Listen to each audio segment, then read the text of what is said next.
اعوذ باللہ من الشیطان الرجیم، بسم اللہ الرحمن الرحیم۔ السلام علیکم ورحمۃ اللہ وبرکاتہ۔ آج کا ہمارا موضوع ہے محبوبہ کون۔ یہ موضوع بہت ہی دلچسپ اور بہت ہی سبق آموز ایک واقعے پر مشتمل ہے۔ لقمان حکیم کے بارے میں آپ سب یقیناً جانتے ہوں گے۔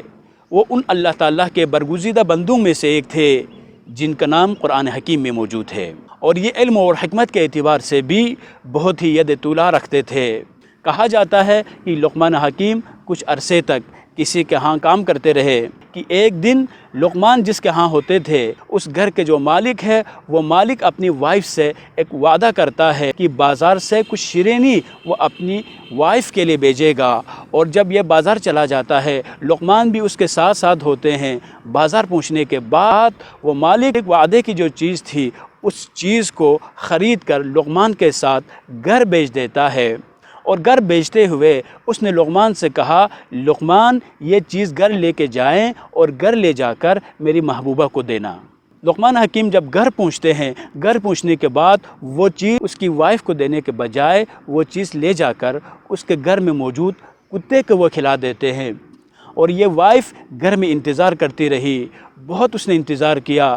اب جیسے جیسے وقت گزرتا رہا اس میں پریشانیاں بڑھتی رہی، وہ غصے میں آ گئی، اور آخر میں جب وہ گھر کا مالک گھر پہنچتا ہے تو گھر پہنچتے ہی اس کی جو وائف تھی وہ لڑنا اور جھگڑنا شروع کر دیتی ہے۔ جیسے گھر کے اندر قدم رکھا فوراً جا کر اس کے ساتھ بدتمیزیاں کرنا شروع کر دیتی ہے۔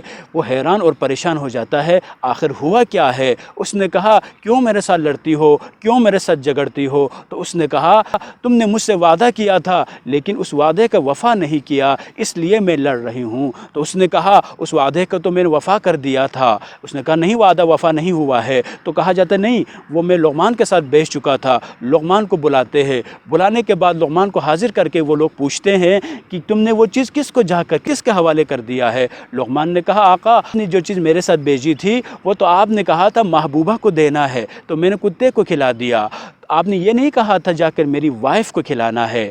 اس وقت وہ حیران ہو جاتی ہے کہ لقمان نے کیا کہا؟ لقمان نے یہ کہا، محبوبہ وہ نہیں ہے کہ جو ہمیشہ آپ سے لڑتی اور جھگڑتی رہتی ہے، محبوبہ وہ نہیں ہے کہ جو ہمیشہ اپنی فکر میں رہتی ہے، بلکہ محبوبہ حقیقت میں وہ ہے جو آپ کو سی آف کرنے کے لیے دروازے پہ آ جاتی ہے۔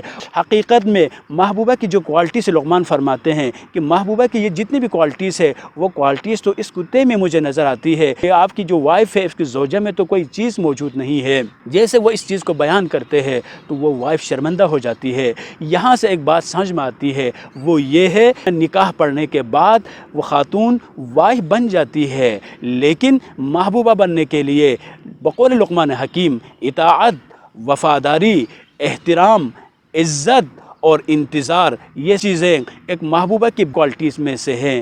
اگر یہ چیزیں کسی زوجہ میں موجود ہیں تو وہ یہ دعویٰ کر سکتی ہے، ادروائز ہر بیوی، ہر زوجہ محبوبہ نہیں بن سکتی۔ جس دن ان صفات کو اگر کوئی خاتون اپنے اندر پیدا کریں گی، اس دن لقمان کی نگاہ میں وہ زوجہ نہ صرف زوجہ رہے گی بلکہ اس دن وہ محبوبہ بھی بن جائے گی۔ والسلام علیکم ورحمۃ اللہ وبرکاتہ۔